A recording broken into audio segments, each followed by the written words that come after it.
Сайн байцгаана уу? Эрхэм үзэгч та бүхэн тавтаа амарцгааж байна уу? Монгол улс Америкийн нэгдсэн улсын хооронд дипломат харилцаа тогтоосноос хойш 26 жилийн нүрийг үзэж байна. За энэ хугацаанд манай хоёр орны харилцаа улс төр худалдаа эдийн засаг, боловсрол шинжлэх ухаан, батлан хамгааллын салбарт амжилтаа өгж ирснийг та бүхэн мэдж байгаа.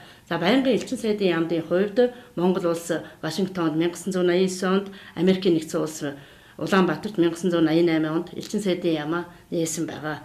Америкийн нэгдсэн улс дахь Монгол телевиз студийн цаг нэвтрүүлгийн өнөөдрийн дугаараар Америкийн нэгдсэн улсаас Монгол улсад суугаан онц бөгөөд бүрэн эрхт элчин сайд хадагтай Piper Campbell-ийг урьж оролцуулж үзэгчтэйгээ уулзуулахаар бичлэгийн цаг тоолсон юм аа. Ингээд ярилцлага хэлье. Америкийн нэгдсэн улс дахь Монгол телевизийн сурвалжлах хэсэг хадагтай Campbell тантай уулзаж ярилцаж байгаадаа баяртай байна. Бидний ярилцлага авах хүсэлтийг маань хүлээж авсан элчин сайд танд баярлалаа. Монголд ажиллаж амьдрах ямар байна вэ? Би өөрөөр тань төлөөлүүлээд Америкийн нэгдсэн улс дахь Монгол телевизийнхэнтэй уулзж байгаадаа их таатай байна. Өнгөрсөн 8 дугаар сард Монголд ажиллахаар томилогдож ирсэн. Энд сайхан байна. Монголын цэлмэг хөхтэнгэр зэрлэг онгон байгальд энэ хугацаанд сэтгэл үнэхээр татагдсан шүү. Хэд хэдэн удаа Улаанбаатараас гарч аялсан. Үнэхээр үзэсгэлэнтэй нутаг юм аа. Надад Монголд байх тун сайхан байна. Баярлалаа. Монголын эрсдэс цаг агаарт хэр дасан зохицож байна вэ? Урд нь өөрийн чинь ажиллаж байсан халуун уур амьсгалтай Филиппин, Кампучтай харьцуулахад мэдээж асар их ялгаатай байгаа нь лавтай байна. Миний өсч төрсөн хот Нью-Йорк мужийн Баффалод өвөл ямар гоё гэж эхнээсээ бүр яг л өвөлд зориулагдаж зохицсон юм шиг гайхамшигтай хот. Тийм болохоор Баффало хотоо л бахархан хэлмээр байна. Улаанбаатарт амьдрах нь надад гэртэй байгаа юм шиг ойр дот санагддаг. Сүүлд би бас Иракт гадаад харилцааныхаа чиглэлээр алба хашиж байлаа. Ирак бол аюултай бүс шүү дээ. Гэхдээ би тэнд байгалийн онгон газруудыг олж харсан. Тийм зүйлд цаг зав гаргадаг юм аа. Тентхийн хүмүүсийн зан харьцаанаас өксүүлээд энтхтэй ижил төстэй зүйлүүд бий. Нүүр дүүрэн инээмсэглэл, зочломтгой зан гээд үнэлмээр талархмаар чанар ихээ. Иракт сайхан байсан би бас талархаж явдаг юм.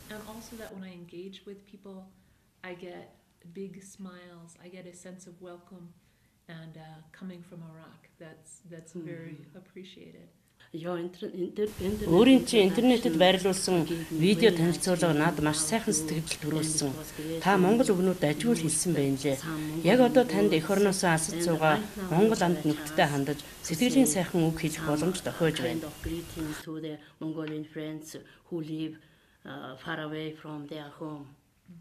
Монгол хэлийг хэцүү гэж боддог. Зарим ойр зүрийн үг хэлж сурах гэж зүтгэл юм.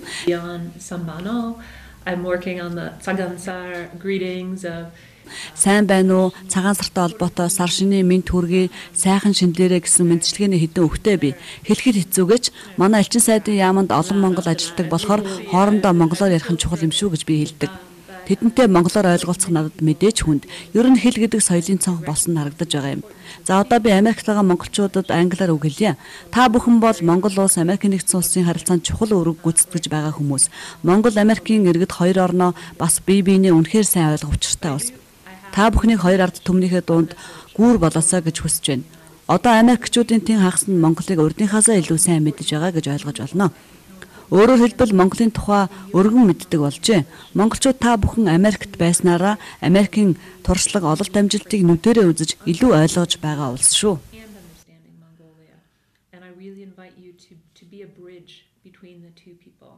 Help Americans to understand Mongolia better and help Mongolians to understand the US perspective, what you hear, what you experience living in the US.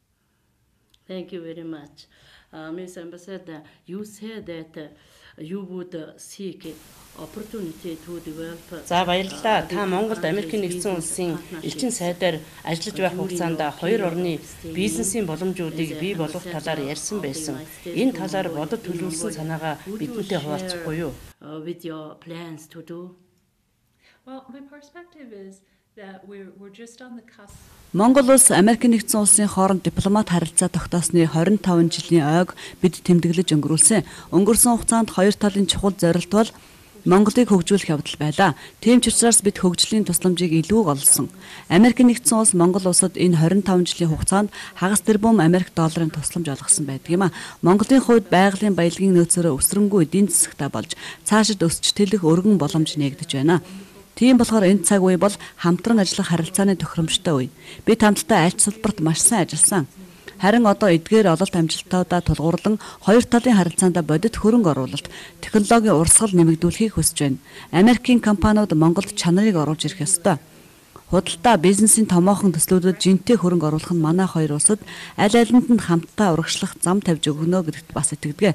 Монголын албаны хүмүүстэй уулзахдаа миний байнга хэлдэг зүйл бол Америкийн компаниудтай бизнес хийхийн ашиг тусна тэд Америкийн стандарт зан төлөвийг авчирна гэж хэлдэг. Жишээ нь Америкийн нэгдсэн улсын томоохон хөрөнгө оруулалт бүхий 5 толгой байна. Энэ том төсөл. Үүнээс гадна жижиг бизнесийг хөгжүүлэх их боломж байна. Монгол Америкийн хувийн хөвшлөлийн бизнесийн боломжоо энд нэвтрүүлэх цаг болсон. And that ranges from big projects. For example, we'd really like to see US involvement in the development of the Tavan-Tolgoi coal field. But it also is a lot of opportunities for small businesses. And so we really stress the importance of small businesses and maybe even Mongolian American owned businesses looking at opportunities here. Do you know this in Монголчуудын ашиглаж чадахгүй байгаа бүр алдахад хүрээд байгаа нөөц боломжийг та ажигласан уу? used by us and even lost by us? Well, I think I could. There are two different ways I could answer that. Үүнд би хоёр янзын хариулт өгмөр байна. Нэг нь Монголд байгаа боломжийн талаар, нөгөө нь гадаадад ажиллаж амьдарч байгаа монгол иргэдийн талаар урд нь мэдрэгдэж байгаагүй боломжийн тухай юм. Эхний вариантын хувьд Монгол улсын хүмүүн баялагын хэрэгцээ, ямар чиглэлийг илүү төлхөө хөгжүүлэх талаарх засгийн газрын өөрийнх нь үнэлэлт дүгнэлттэй холбоотой. Монголын засгийн газар техникийн талын зарим тусламж хэрэгтэй байгаа талаар би сонсож байсан.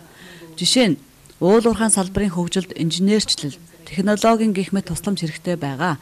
Монголын албаны хүмүүс төрийн албыг хөгжүүлэх шаардлагатай байгааг мөн илэрхийлдэг. Америк нэгдсэн улсын дэмжлэг бүхий мянганы сорилын компакт гэрээний дагуу 5 жилийн хугацаанд Монголд 285 сая $200 хөрөнгө оруулалт хийж байгааг хэлэхэд таатай байна. Үүний нэг жишээ нь хүмүүст мэрэгжлийн боловсрал олгож чадваржуулахад чиглэгдсэн мэрэгжлийн боловсрал сургалтын төсөл бөгөөд энэ тал дээр олон чухал ажил гүйцэтгэсэн гэж үзэж байгаа. Мөн саяхан нээлттэй хийсэн Монгол дахь Америкийн их сургууль зэрэг байгууллага монголчуудыг Америкийн магадлан итгэмжлэгдсэн дипломтой төгсгөж байгаа нь хөгжил дэвшилт үзүүлж байгаа чухал нэмэр гэж ойлгож үр дүнг нь харахтаа баяртай байна. Энэ бол хариултын маань эхний хэсэг болох Монголд байгаа боломжийн тухай яриа. Нөгөө хэсэг нь гадаадд байгаа монголчууд юу хийж чадах вэ гэсэн асуултын хариу юм. Та бүхэн боловсрал, олон улсын санхүү, бизнесийн чиглэлд амжилт гаргаж, туршлага чадвараа эх орондоо авчих ёстой. Түүгээрээ эх орныхоо хөгжилд хувь нэмэр оруулж хожмын гайхалтай түүхийн баялаг жишээ болох ёстой юм шүү. Харийн оронд байгаа хүн бүрийг эх орондоо иргэн ирж Америкийн нэгдсэн улс зэрэг оронд сурсан мэдсэн олсон боломж бололцоогоо түшиглэн улсынхаа хөгжилд хувь нэмрээ оруулахыг харж байна. Ингэхдээ бизнесийн боломжуудын талаар дүгнэлтээ гаргаж бусдад бас түгээх үүднээс мэдээлж сурталчлахыг дэмжиж байна. And who brought those skills back to Mongolia and who've really contributed here. And I think as I said, there's some wonderful role models, but it's something that I very much encourage Mongolians abroad to be thinking about, to be informing themselves about, and thinking both what are the opportunities to return to Mongolia, and are there opportunities while remaining in the United States or someplace else overseas to further contribute to Mongolia, creating business opportunities, for example. Сүүлийн 5 жилийн турш Америкийн нэгдсэн улс Монгол улс хамтран ил тод байдлын хэлэлцээрийг нухацтай хэлэлцсэн байгаа. Үүнд юу дутагдaltaй байна? Таны бодлоор Монгол юугаар дутагдaltaй байдаг гэж үзэж байна? Well, you know, we hear from business people, both Mongolian and American, that some of the laws of Mongolia are confusing. The laws sometimes are contradictory. And some new laws have been introduced and passed quite quickly. Монгол Америкийн бизнес эрхлэгчдээс олонтоо сонсдог зүйл бол зарим хууль зөрчилдөөнтэй, зарим нь сүүлийн үед маш хурдан батлагдаж гардаг тухай яриа юм. Тэгэхээр эдийн засаг санхүүгийн холбогдлолтой хуулиуд нь бизнесийн хүрээнийх нь тэмч ил тод биш байгаа юм уу да гэсэн сэтгэл төрсөн. Хэрвээ Монгол улсын засгийн газар Америкийн нэгдсэн улстай гэрээ хийх болбол үйл ажиллагааны хувьд ил тод байж, хуулиудаа бизнесийн харилцааг олон улсын хэл болох англи хэл рүү хөрвүүлэн тэдгээрийг олон нийтэд хүртээлтэй болгох үүднээс интернетэд байршуулах хэрэгтэй. Эдгээр нь бизнес, худалдааны үйл ажиллагааг илүү баталгаатай, илүү мэдээлэлдсэн болгох чухал алхам болно гэдэгт бид итгэдэг. Ил тод байдлын ийм хэлцээрийн талаар манай хоёр орон ярилцсаар байна. And we think it would be an important step forward and a great contribution.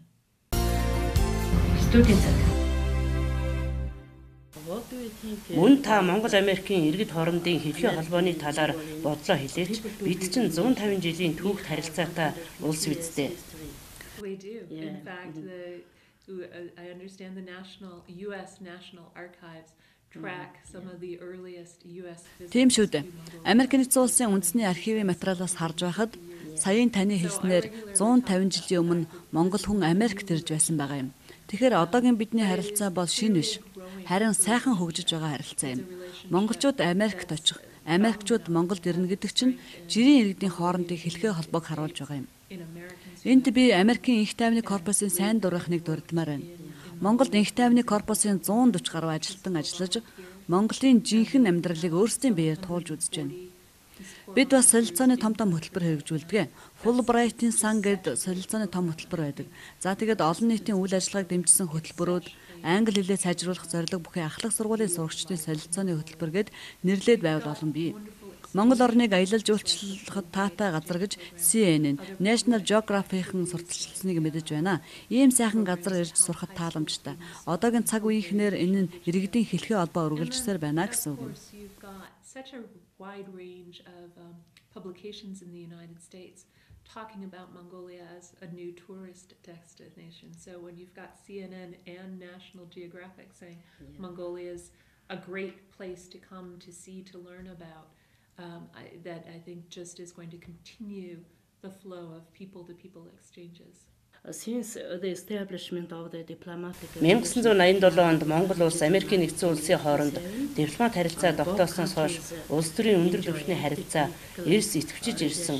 Таныг Америкийн нэгдсэн улсаас Монгол улсад суугаа элчин сайдаар ажиллаж байх хугацаанд энэ харилцаа ямар байдлаар үргэлжлэх бол?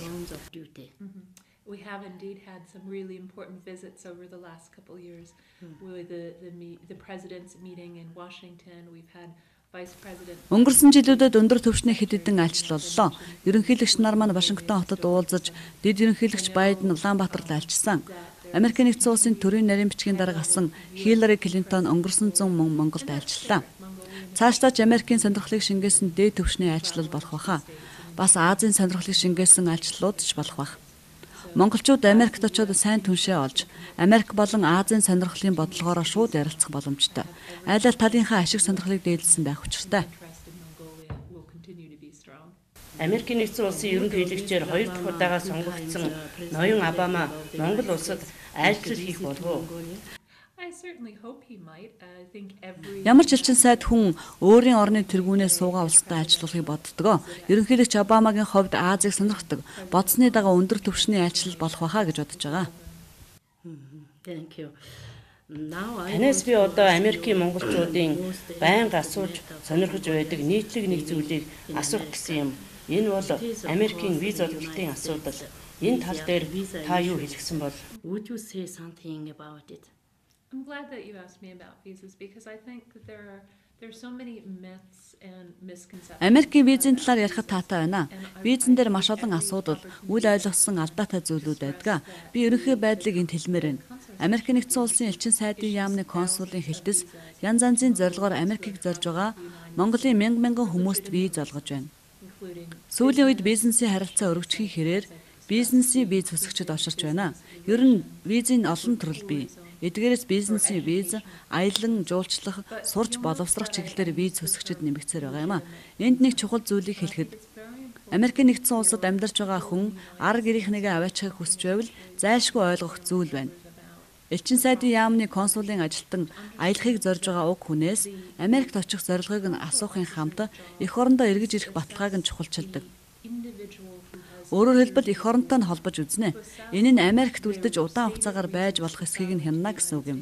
Консулын ажилтан тухайн хүнтэй бичлэн уулзаж ярилцаад шийдвэрээ гаргах нь Америкийн визийн журмын нийтлэг жишгэлтэй аялал жуулчлал бизнесийн чиглэлийнхэн сурахаар явагсад аль аль нь эх орондоо буцаж ирэхээр батлах хэрэгтэй. Хүмүүс Америкт визийн дүрм журам зөрчих хугацаагаа хэтрүүлээд удаанаар суурьшсан байдаг. Энэнд бусад нутаг нэгтнүүдтэй муугар нөлөөлдөг гэсэн үг. Харин одоо бол ийм байдал аажмаар өөрчлөгдөж эхэлж байна. Эрх очихын тэнцвэр өөрчлөгдөж байна гэсэн үг.